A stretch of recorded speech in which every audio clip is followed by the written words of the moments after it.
बिस्मिल्लाहिर्रहमानिर्रहीम। अस्सलाम वालेकुम। आज हम क्लास सेकेंड ईयर फिज़िक्स का जो टॉपिक है यूनिट नंबर 13 के, इसको आप यूनिट नंबर 13 भी कह सकते हैं और यूनिट नंबर 14 भी कह सकते हैं, क्योंकि पंजाब टेक्स्ट बुक बोर्ड में जो यूनिट नंबर 14 है, जबकि केपीके जो टेक्स्ट बुक बोर्ड है वहाँ पर ये यूनिट नंबर 13 है। खैर, टॉपिक हम जो है ना जस्ट इलेक्ट्रोमैग्नेटिज्म कहेंगे और हमारा जो कंसर्न है वो टॉपिक से है। आज हम स्टार्ट कर रहे हैं इलेक्ट्रोमैग्नेटिज्म के जो most important topic, ampere circuital law. Ampere circuital law और उसकी जो एप्लीकेशन है वो एग्ज़ाम के पॉइंट ऑफ व्यू से मोस्ट इम्पॉर्टेंट है। इसको आपने अच्छी तरह से करना है। स्टेटमेंट है हमारे पास, the magnetic field along a close path is equal to the product of mu naught and the total current enclosed by that path या लूप आर। इसका दूसरा स्टेटमेंट है हमारे पास, the sum of all the quantities B vector dot delta L vector for all length elements into which the complete loop has been divided mu naught times the current enclosed by that loop. ये जो दोनों definition है, logically इनका meaning same है, ये different अंदाज है। आपकी मर्जी है, अगर आप पेपर में यह लिखना चाहें या ये लिखना चाहें, जो आपको इजी लगे आप उसी को याद करें और दोनों स्टेटमेंट्स आपको नंबर मिल जाता है। लेकिन एक दफ़ा गो थ्रू दोनों को करना है। बेशक आप एक को याद करें, दूसरे को एक दफ़ा आप रीड करें, ताकि ये एमसीक्यूज वगैरह में आ जाता है तो आपको पता चलेगा।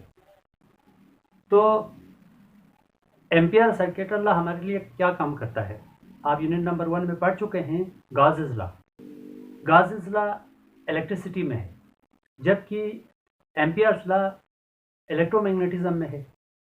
तो गॉसेस लॉ जो रोल इलेक्ट्रिसिटी में प्ले करता है, परफॉर्म करता है, वही role Ampere circuital law electromagnetism में प्ले करता है। पूरी जो इलेक्ट्रोमैग्नेटिज्म है वो 4 इक्वेशन पर डिपेंड करता है। वो जो 4 इक्वेशन है वो मैक्सवेल, एक साइंटिस्ट है, उसने पेश किया था। तो उसने 4 लॉज को कंबाइन किया था, उसमें से एक लॉ है एम्पियर लॉ, ये भी उसके अंदर शामिल किया हुआ है। लेकिन एम्पियर जो सर्किटल लॉ है ये एक मुकम्मल लॉ नहीं है, क्योंकि मैं आपको इंट्रोडक्शन कर रहा हूँ। इसका मतलब ये नहीं कि गलत है, लेकिन ये एक पार्ट इनकम्प्लीट है। वो बाद में मैक्सवेल आके इसको कंप्लीट करेगा, वो आप बाद में हायर क्लासेस में आप पढ़ेंगे। जस्ट मैंने आपको इंट्रोडक्शन देना है, लेकिन जितना मैं आपको अभी पढ़ाऊंगा उतना आपने याद रखना है। लेकिन आपने ये बात याद रखनी है, ये जो लॉ है ये कंप्लीट नहीं है, इसको कंप्लीट करेगा मैक्सवेल आके। मैक्सवेल एक और कंपोनेंट ऐड करेंगे, एक और पार्ट इसके अंदर ऐड करेंगे, तो ये लॉ कंप्लीट होगा। ये लॉ वही रोल करता है, वही काम करता है हमारे लिए जो गॉसेस लॉ ने हमारे लिए किया है इलेक्ट्रिसिटी में। अब इलेक्ट्रिसिटी में गॉसेस लॉ ने हमारे लिए क्या काम किया था? गॉसेस लॉ ने हमारे लिए, गॉसेस लॉ की मदद से हमने इलेक्ट्रिक फील्ड फाइंड किया था किसी भी शेप के बॉडी के लिए। यानी कि गॉसेस लॉ के लिए हमने यूज़ किया था close surface, 3 dimensional close surface हमने यूज़ किया था। गॉसेस लॉ से हमने इलेक्ट्रिक फील्ड की वैल्यू फाइंड की थी। लेकिन एम्पियर सर्किटल लॉ से हम मैग्नेटिक फील्ड की वैल्यू फाइंड करेंगे। गॉसेस लॉ के अंदर क्लोज 3 डायमेंशनल सरफेस हमने यूज़ किया है, जबकि एम्पियर सर्किटल लॉ के अंदर हम क्लोज पाथ या क्लोज लूप हम कंसिडर करेंगे। अब क्लोज पाथ या क्लोज लूप क्या है? ये 1 डायमेंशनल है, यानी कि ये लेंथ है।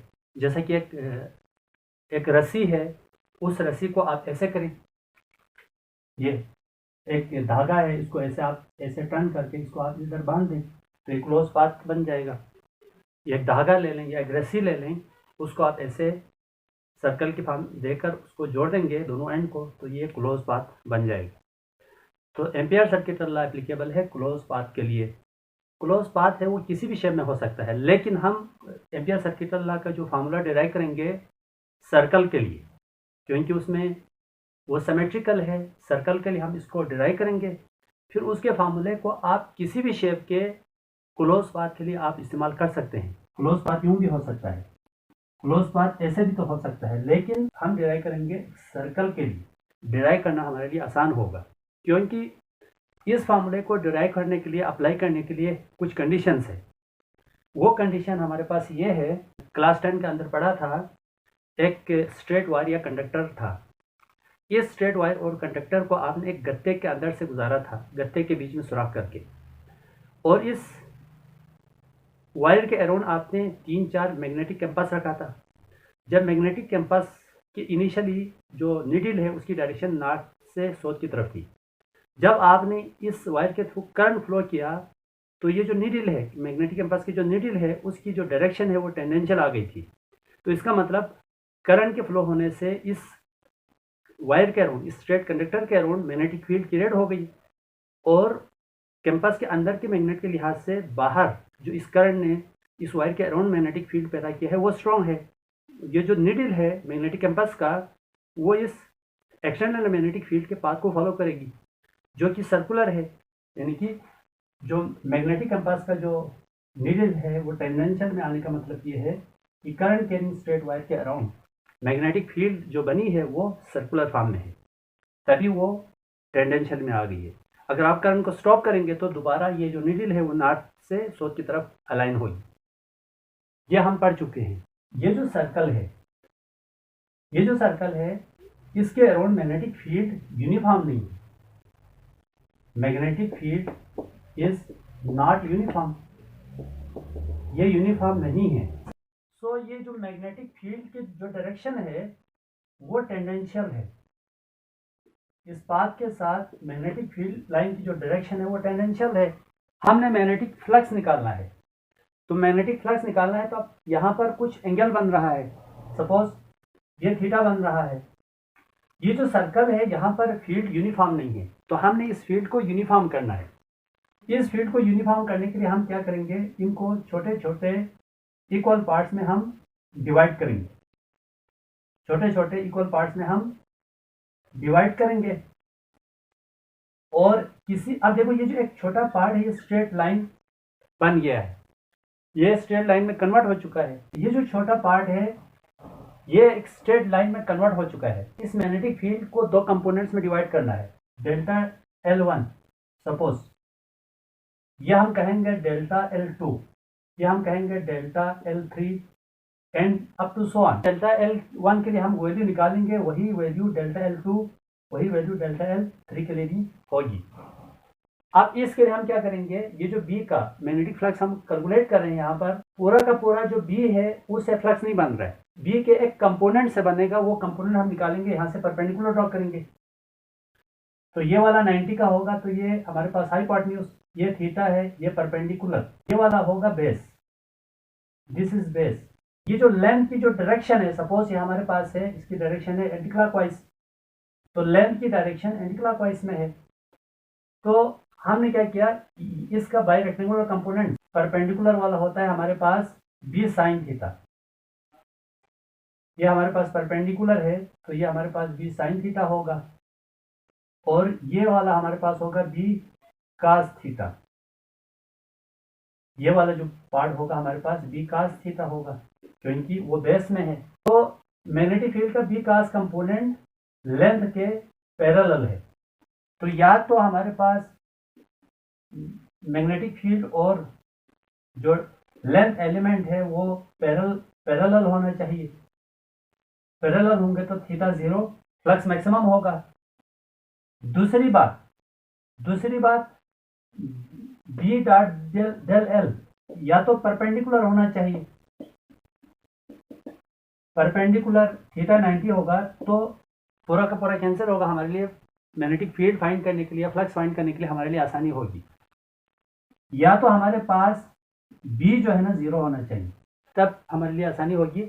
इन तीनों कंडीशन, अगर ये तीनों कंडीशन बनता है तो आपने एम्पियर सर्किट लॉ अप्लाई करना है, अदरवाइज नहीं करना है। तो हमेशा कोशिश करें सरफेस को इस तरह से चूज करें, या तो सरफेस, ये जो सरफेस पे जो लेंथ ले रहे हैं, जो लेंथ एलिमेंट ले रहे हैं वो मैग्नेटिक फील्ड के पैरेलल हो, या तो परपेंडिकुलर हो, या तो मैग्नेटिक फील्ड 0 हो। इन तीन तरीके से अगर आप सरफेस ले सकते हैं तो सर्किट लॉ अप्लाई करना है, अदरवाइज आपने नहीं करना है। देखें और लॉ भी है मैग्नेटिक फील्ड निकालने का, बायोट-सेवर्ट लॉ है, बायोट-सेवर्ट लॉ से भी हम मैग्नेटिक फील्ड निकाल सकते हैं, वो आप इस्तेमाल कर सकते हैं। तो अगर देखो ये बनाना, ये केसेस बनाना इतना मुश्किल नहीं है, अगर आप ये बना सकते हैं तो फिर ये लॉ अप्लाई करें।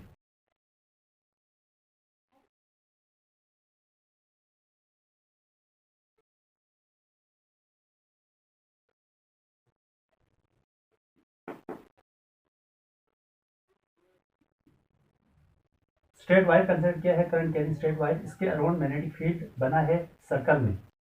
तो मैं बता चुका हूँ पूरे सर्कल में फील्ड यूनिफॉर्म नहीं है, इसको यूनिफॉर्म करने के लिए मैं इसको छोटे छोटे पार्ट में मैं डिवाइड कर रहा हूँ। ऐसे नंबर ऑफ स्टेप में हमने डिवाइड किया। सपोज ये हमारे पास है डेल्टा L1, ये हमारे पास delta L2 and so on. अब डेल्टा L1 ये देखो लेंथ एलिमेंट से इक्वल है, तो एक की वैल्यू हम कैलकुलेट करेंगे, बाकी सब के लिए वही होगी, लेकिन सिर्फ हम नंबर ही अलग करेंगे। अब देखो यहाँ पर जो मैग्नेटिक फील्ड है वो टेंडेंशियल है, ऐसे टेंडेंशियल है। तो मैं इस लेंथ के लिए, इसके लिए मैं मैग्नेटिक फील्ड की वैल्यू निकालूंगा, तो क्या होगा, ये हमारे पास यूं आएगी, ये टेंडेंशियल है हमारे पास ऐसे।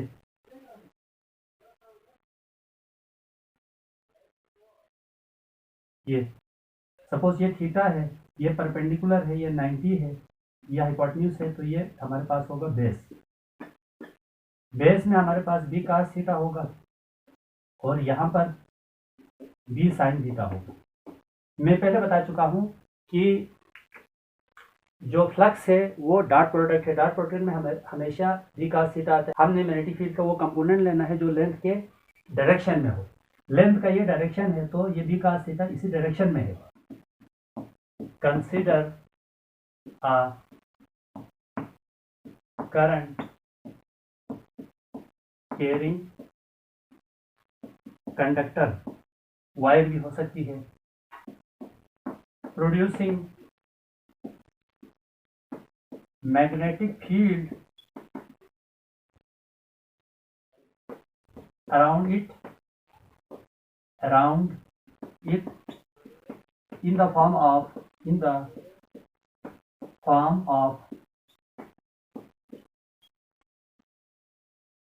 concentric circles, यानी कि एक के ऊपर एक सर्कल बनता जाता है ऐसे। करीब जिसके करीब होगा मैग्नेटिक फील्ड स्ट्रांग होगा, जो दूर पास जाएंगे सर्कल जाएगा तो मैग्नेटिक फील्ड वीक होती जाएगी। लेकिन यहाँ पे हमने फॉर्मूले को डिराइव करने के लिए एक सर्कल हमने कंसिडर किया है, और ये सर्कल क्या है, मैग्नेटिक फील्ड का पाथ है। Divide the whole circular path into number of equal patches. Patches का मतलब एलिमेंट्स। इक्वल एलिमेंट्स में हमने डिवाइड करना है, जैसे कि हमने डिवाइड किया है एज शोन इन फिगर। मैं बता चुका हूँ यहाँ पर एक से ज़्यादा सर्कल है, कंसेंट्रिक सर्कल। देखो ये एक से ज़्यादा सर्कल है, तो जो इस राड से ये जो सर्कल दूर जो सर्कल है वहाँ पर जो मैग्नेटिक फील्ड है वो वीक होगी। इस वायर के, इस कंडक्टर के करीब जो सर्कल है वहाँ पर मैग्नेटिक फील्ड स्ट्रॉन्ग होगी। और दूसरी बात, करंट को बढ़ाएंगे तो मैग्नेटिक फील्ड बढ़ेगी, करंट को कम करेंगे तो मैग्नेटिक फील्ड वीक होगी। तो हम इसको यूँ लिख सकते हैं, magnetic field is directly proportional to current, इसको रिलेशन 1 लिख दें, and magnetic field is inversely proportional 1/r, इसको इक्वेशन 2 लिख दें। कंबाइनिंग रिलेशंस 1 and 2, इसको कंबाइन करें तो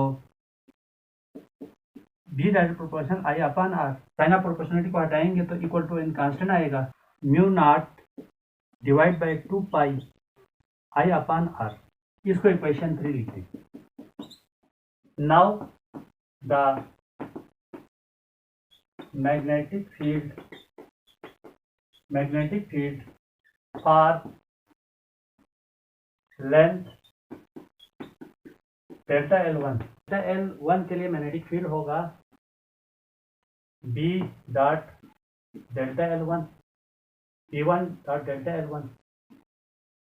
for length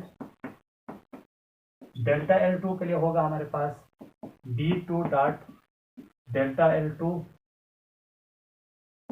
and so on for nth element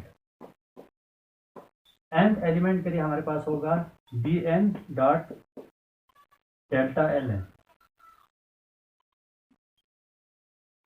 तो अगर इसकी वैल्यू लिखना चाहें तो आप लिख सकते हैं b1 डेल्टा l1 आगे इज इक्वल टू होगा b dot del l1 cos theta, क्योंकि ये डॉट प्रोडक्ट है तो यहाँ पे कास आएगा। खैर यहाँ पे लिखने की जरूरत नहीं है, अगर आप लिखना चाहें तो आप कास थीटा भी लिख सकते हैं। Total magnetic field along total length के अराउंड जो मैग्नेटिक फील्ड होगा वो हमने कैलकुलेट करना है। वो हमारे पास होगा, इन सब का सम होगा b1 dot delta l1 plus b1 dot delta l1 b2 dot delta l2 plus dot dot bn delta ln is equal to mu naught times i। अब ये क्वेश्चन 3 में हमने प्रूफ किया था b is equal to mu naught 2 pi i upon r।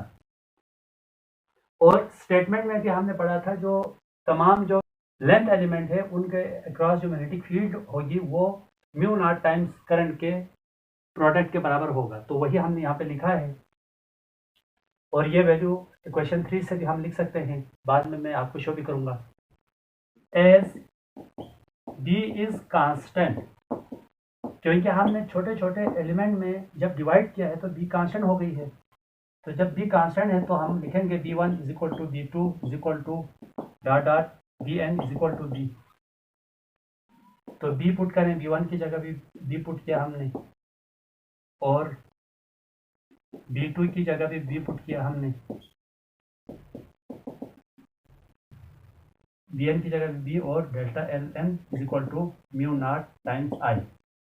हर एक element के ऊपर जो एंगल है, अब मैं इसके यहाँ पे डॉट प्रोडक्ट है तो मैं b कास थीटा पुट करूँगा, b delta l1 cos theta 1 plus b delta l2, ये डेल्टा l2 है cos theta 2 plus b delta ln cos theta n is equal to mu naught i। Theta 1 is equal to theta 2 is equal to dot dot theta n is equal to theta is equal to 0, क्योंकि हमने components में divide किया है और हमने b का वो component लिया है जो लेंथ के पैरेलल है, तो पैरेलल में थीटा 0।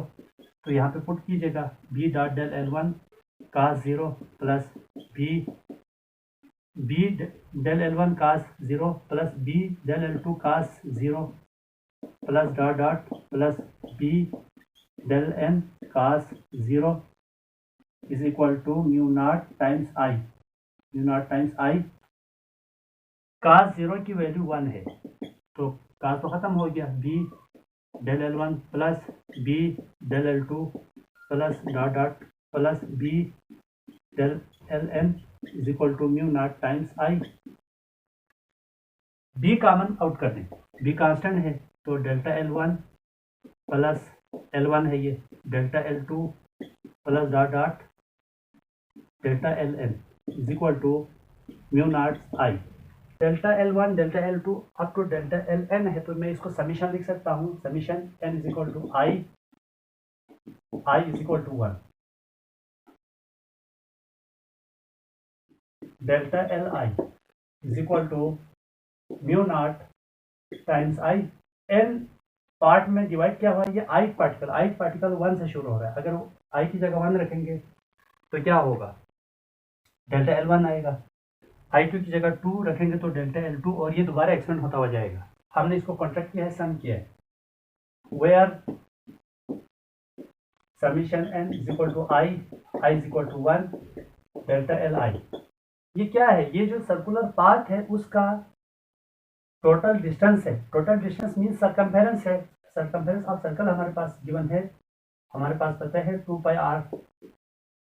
तो ये जो टोटल डिस्टेंस है वो सर्कल के सरकमफेरेंस के बराबर है, सर्कल के सरकमफेरेंस 2 पाई r होता है। यहाँ पर 2 पाई r लिख सकता हूँ, b multiply by 2 pi r is equal to mu naught i।